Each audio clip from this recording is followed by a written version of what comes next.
গত 30 সেপ্টেম্বর 2024 তারিখে রাজধানীর সদরঘাটের সোয়ারীঘাট এলাকায় আব্দুল্লাহ আল নূর তুষার 8 বছর বয়স নামের এক শিশুকে অপহরণের শিকার হয়। ভিকটিমের মায়ের সাথে অপহরণকারী বাদল ওরফে হৃদয় 30 বছর বয়স নামের এক তরুণের মোবাইল ফোনের মাধ্যমে পরিচয় হয়। পরিচয়ের সুবাদে ঘটনার দিন ভিকটিমকে নিয়ে ভিকটিমের মা সদরঘাটের সোয়ারীঘাট এলাকায় বাদলের সাথে দেখা করতে যায়। পরবর্তীতে অপহরণকারী বাদল অপহৃত ভিকটিম তুষারকে চিপস কিনে দেওয়ার নাম করে বর্ণিত স্থান হতে কৌশলে অপহরণ করে। ভিকটিমের মা সদরঘাটের সোয়ারীঘাট ও এর আশেপাশের বিভিন্ন জায়গায় খোঁজাখুঁজি করে না পেয়ে ডিএমপি থানার কোটালী থানায় একটি সাধারণ ডায়েরি করেন।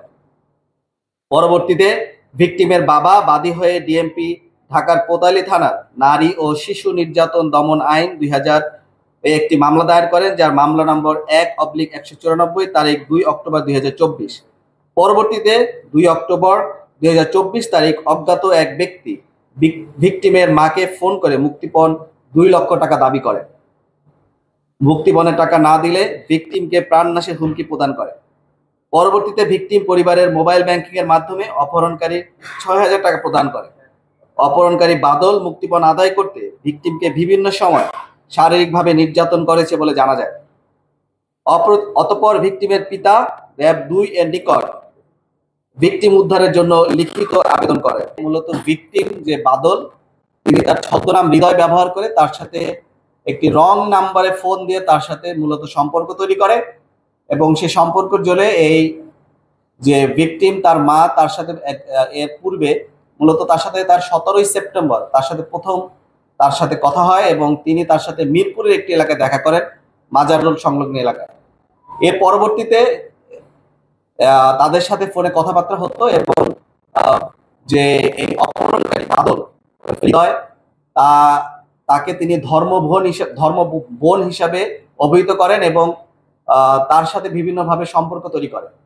পরবর্তীতে এই বাদল ভিকটিম যে মা তাকে সহ যে আমাদের যে সদরঘাট যে লঞ্চ টার্মিনাল আছে সেখানে তাকে যাওয়ার জন্য অনুরোধ করে এবং পরবর্তীতে তারা সেখানে মিলিত হয়। পরবর্তীতে যখন তারা এই অপহৃত যে আব্দুল্লাহ আল নূর তুষার বাদল তাকে চিপস কিনে নেওয়ার জন্য তাকে লঞ্চ ঘাট থেকে বাইরে নিয়ে যেয়ে একটি দোকানে নিয়ে যাওয়ার কথা বলে এবং পরবর্তীতে মূলত এটি হচ্ছে 30 সেপ্টেম্বর বিকাল 5টার ঘটনা।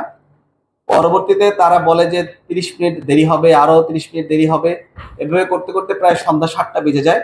যখন আর তার সাথে যোগাযোগ করতে না পেরে এই অপহৃত যে আব্দুল্লাহ তুষারের মা সে পরবর্তীতে তার বাসায় ফেরত আসে এবং ফেরত এসে তার পরিবারের সদস্যকে বিষয়টিকে অবহিত করে এবং পরবর্তীতে তারা যখন আর তাদের সাথে যোগাযোগ রক্ষা করতে না পেরে পরবর্তীতে তারা পুলিশের কাছে দ্বারস্থ হন এবং একটি অভিযোগ দায়ের করেন। ও আমাকে বোন ডাকছে, বোন ডেকে বলছে আপু আমাকে একটু দেখা করো, আমি তো ওর ভাই হিসাবে আমি ওর সাথে কথা বলছি। পরে আমি দেখা করার পরে আমার সন্তানটা বলতেছে আপু তোমার সন্তান কিছু কিনে নেই, তুমি এই জায়গায় বসো। সে বসে আমার সন্তান নিয়ে চলে গেছে। আমি ফোন দিছি তাই আসতেছি, ফোন দেওয়ার পরে তাই আসতেছি, মানে আমার 2 ঘন্টা এইভাবেই আশ্বাস দিছে। যখন রাত হয়ে গেছে তখন থেকে আর ফোন ধরে না, 7টার পর থেকে না ধরার পরে রাত 12টার পরে আমাকে ফোন দিয়ে বলে 2 লাখ টাকা দিতে হবে, নাহলে সন্তান মেরে ফেলুন। এইভাবে আমার সন্তান নিয়ে আজ 6 দিন পর্যন্ত আমার সন্তানও রেখে দিয়েছে। পরে র্যাবের মাধ্যমে আমার সন্তানকে আমি উদ্ধার করছি, পুলিশ মিডিয়ার মাধ্যমে র্যাব আসলে বলে আমার সন্তানকে আমি উদ্ধার করতে পারছি, নাহলে আমি পারতাম না। পুলিশ আমার আশ্বাস দিয়েছিল, তারপরে যখন র্যাব যে ওখানে এই করছে তখন পুলিশ যা পৌঁছাইছে, দুজনের মাধ্যমেই আমার ছেলেকে আমি পেয়েছি।